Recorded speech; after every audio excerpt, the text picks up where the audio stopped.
Thank you, Regent Milner. Today, we are honored to have the privilege of awarding a UW-Madison honorary degree. An honorary degree is earned not by completing a course of study, but by living an extraordinary life. Leanne Tigas, Professor of Community and Environmental Sociology and Chair of the Committee on Honorary Degrees, will read the degree citation.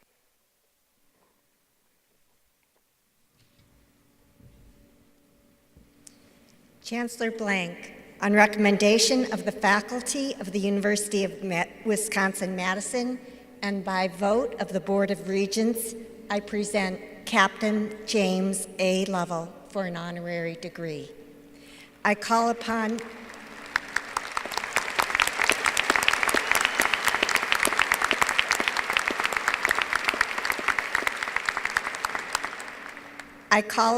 Dean Ian Robertson of the College of Engineering to bring forward Captain Lovell.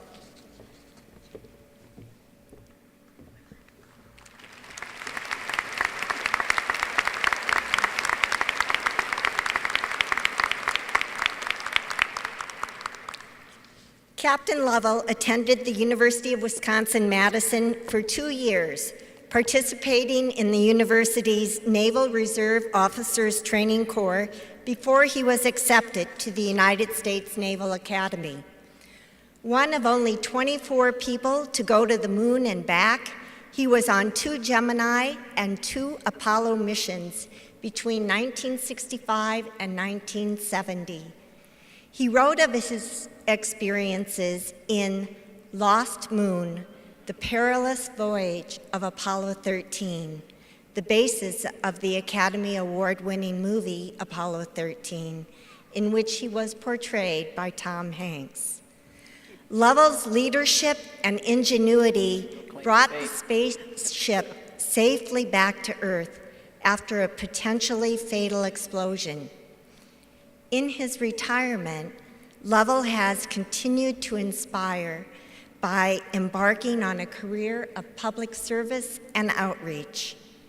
While championing the continuation of manned spaceflight and NASA's other programs, Lovell also serves as an advocate for physical fitness, science education, and the scouting movement. He has become a spokesperson for healthy approaches to aging and shares his knowledge by serving on numerous boards and foundations dedicated to space science and science education. Lovell embodies the Wisconsin idea in a truly out-of-this-world way. Chancellor Blank, on the recommendation of the faculty and by vote of the University of Wisconsin System Board of Regents, I present Captain James A. Lovell to receive the honorary Doctor of Sciences degree. This is yours. Put the hood on you.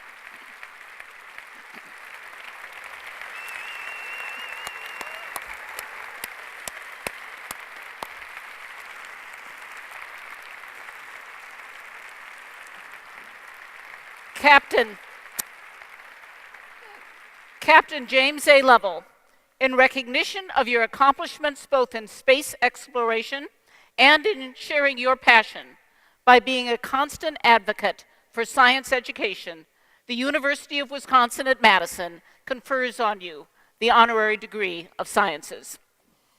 It's yours. Congratulations.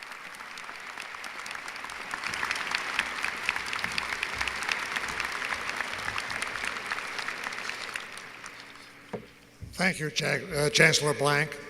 And I'd also like to thank the Committee of Honorary Degrees, the College of Engineering, those who nominated me for this great honor, the University of Wisconsin-Madison, and the University of Wisconsin System's Board of Regents for bestowing upon me this incredible honor. And I really think that now it makes me an official Badger. So thank you again.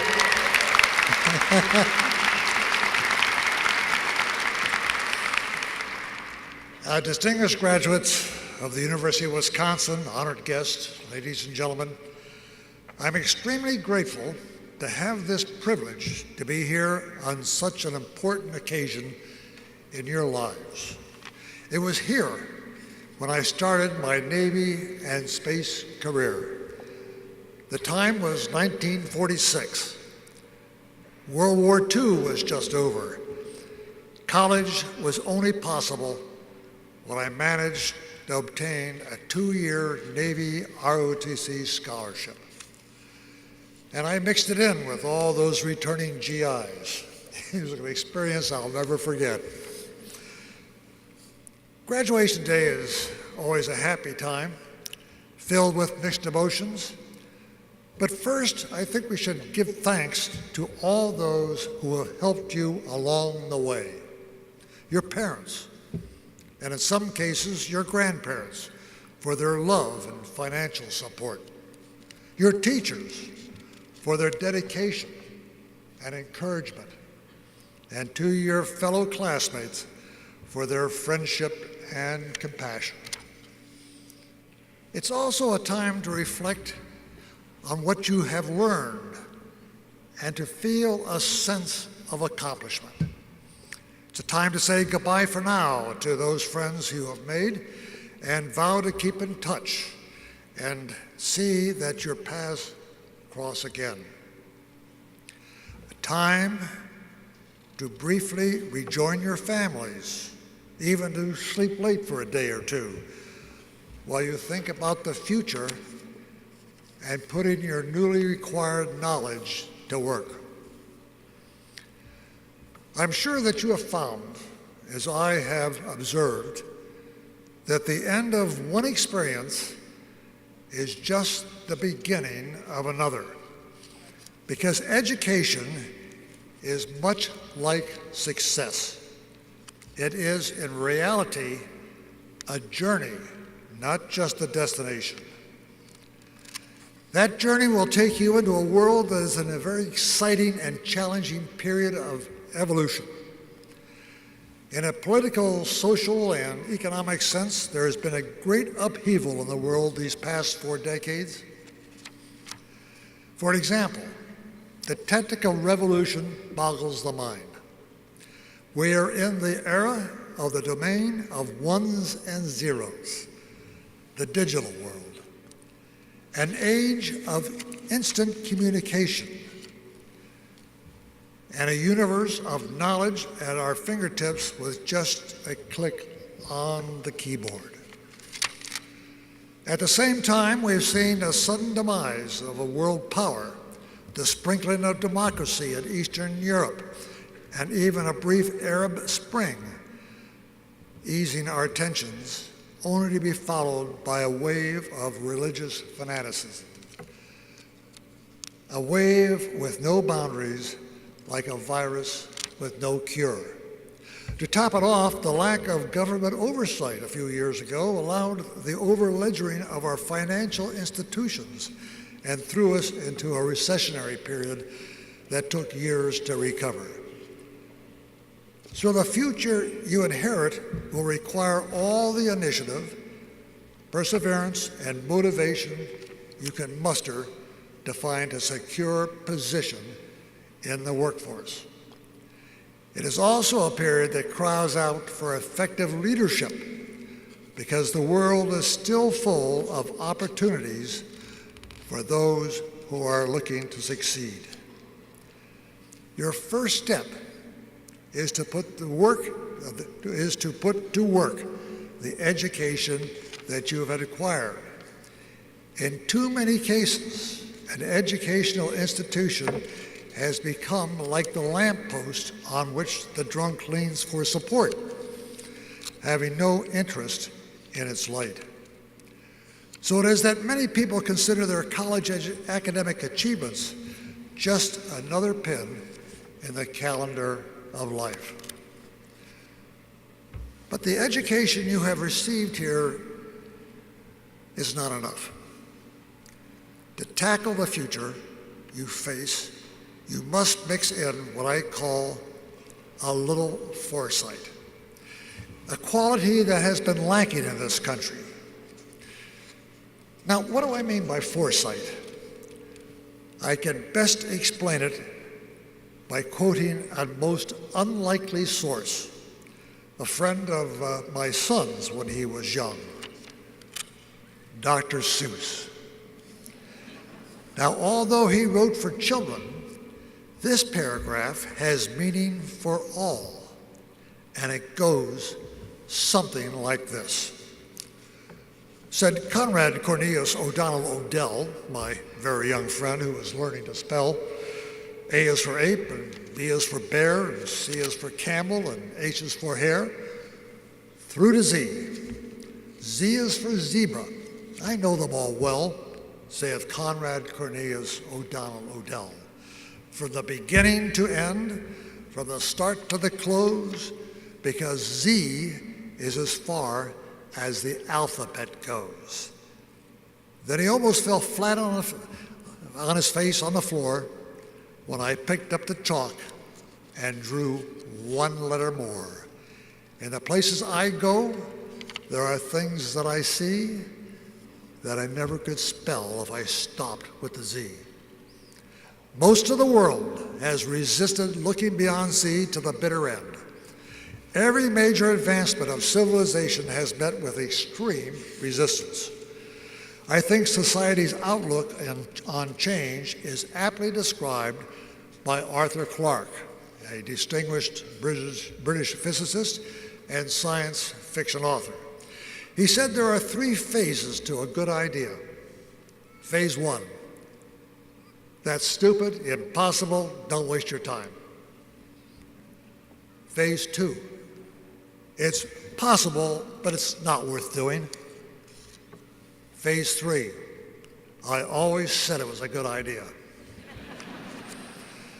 History is full of examples where this is so. Listen to the comments made by famous people who could not see beyond Z. In 1899, Charles Dewey, the director of the U.S. Patent Office, said, "Everything that can be invented has been invented." In 1905, President Grover Cleveland uttered this gross misconception: "Sensible and responsible women do not want to vote." Scientist and Nobel Prize winner in physics, Robert Millikan, should have known better when he stated in 1923, "There is not a likelihood man could ever tap the power of the atom." In my own field, as late as 1957, a scientist and radio pioneer inventor Lee DeForest made this famous quote: "Man will never reach the moon regardless of all future scientific advances." And that was just 11 years before I circled the moon on Apollo 8. Now, fortunately, there are those in days gone by who refused to live in the A to Z world. They wanted to see what was beyond Z. Imagine the world we would live in if such men such as Socrates, Columbus, Erickson, Magellan, Einstein, Pasteur, Sabin, and countless others had decided not to expand their horizons. Now, I have seen what foresight or thinking beyond Z has accomplished in the science of space. But each of you pursuing your college education in your own particular field in challenging times can also think beyond Z. You can dream and create and make your contributions to the future of mankind in this world. It will not always be clear that applying your knowledge and foresight will produce immediate results.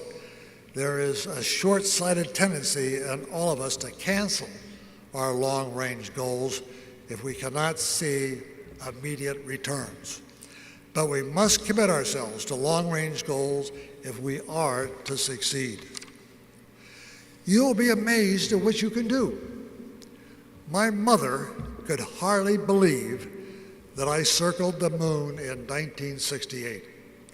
But today, my 50-year-old son doesn't think it's any big deal because, after all, we had done it as long as he can remember.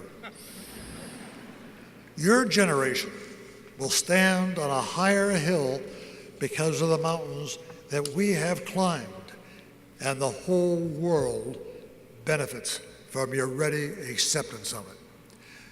You can take our accomplishments as commonplace, then think of the new horizons that you can see beyond. From your vantage point, your education and imagination will carry you to places which I would not believe possible. Every generation has the obligation to free men's minds for a look at new worlds, to look from a higher plateau than the last generation. Your vision is limited not but what your eye can see, but what your mind can imagine if you only go beyond Z. A moment ago, I said it was up to everybody to build a better world. I really mean that. When I circled the moon and looked back at the Earth, my outlook on life and my viewpoint of Earth changed. By holding my hand up at arm's length, I could completely blot out our planet with my thumb. And I suddenly realized how insignificant we all are. My impression of Earth was one of an incredibly beautiful blue and white ball, much like a Christmas tree ornament hung in an absolutely black sky. You see the blue of the water, the white of the clouds. You don't see Los Angeles or even New York. You don't see boundaries or people, no whites, no blacks, no French, no Greeks, no Christians, no Jews. The Earth looks completely uninhabited. And yet you know that on spaceship Earth, there lives over 6 billion astronauts, all seeking about the same things from life. When viewed in total, Earth is a spaceship, just like Apollo. We are all the crew of Spaceship Earth, and just like Apollo, the crew must learn to live and work together. We must learn to manage the resources of this world with new imagination. The future is up to you. Just look beyond Z. And try to remember occasionally poor Conrad or Cornelius O'Donnell Odell that he almost fell flat on his face on the floor when I picked up that chalk and drew one letter more. In the places I go, there are things that I see that I never could spell if I stopped with the Z. Good luck, Godspeed in your endeavors.